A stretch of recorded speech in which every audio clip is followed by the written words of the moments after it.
البخيل يجمع المال ويذهب ماله لغيره. المغتاب يغتاب الناس وتذهب حسناته لغيره. 4 قواعد اجعلها أساس حياتك. لا تتغير لإرضاء الناس، لا تتلون لنيل إعجابهم، لا تتبدل بسبب فشل، ولا تتكبر بسبب نجاح.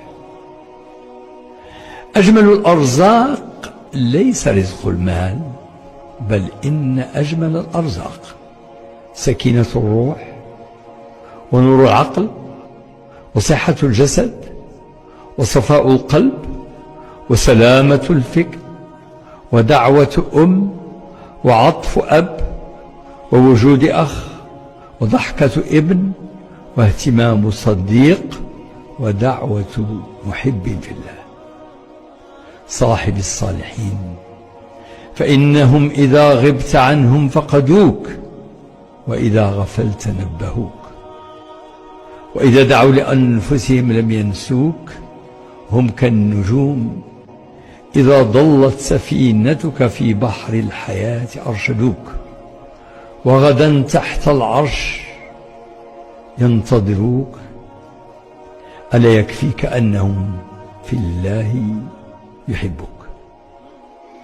السمكة التي لا تبقي فمها مغلقا لن يصيدها أحدا، فأغلق فمك، لأن الكثير يتمنى أن يتصيد أخطأك.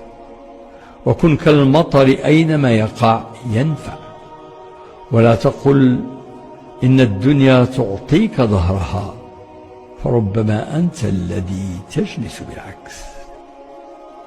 أجمل حكمة من تلك التي رواها ابن الجوزي رحمه الله: مشقة الطاعة تذهب ويبقى ثوابها، ولذة المعاصي تذهب ويبقى عقابها. وقال رجل لصاحبه وهو يتأمل في القصور: أين نحن حين قسمت هذه الأموال؟ فأخذه صاحبه للمستشفى وقال له: وأين نحن حين قسمت هذه الأمراض؟ إذن فاحمد الله على كل حال وفي كل وقت. الحمد لله على نعمه وفضله. إذا أتعبك ألم الدنيا فلا تحزن، فربما اشتاق الله لسماع صوتك وأنت تدعوه. لا تنتظر السعادة حتى تبتسم، ولكن ابتسم حتى تكون سعيدا. لماذا تطيل التفكير والله ولي التدبير؟ ولماذا القلق من المجهول وكل شيء عند الله معلوم؟ لذلك اطمئن، فأنت في عين الله الحفيظ. وقل بقلبك قبل لسانك: فوضت أمري إلى الله.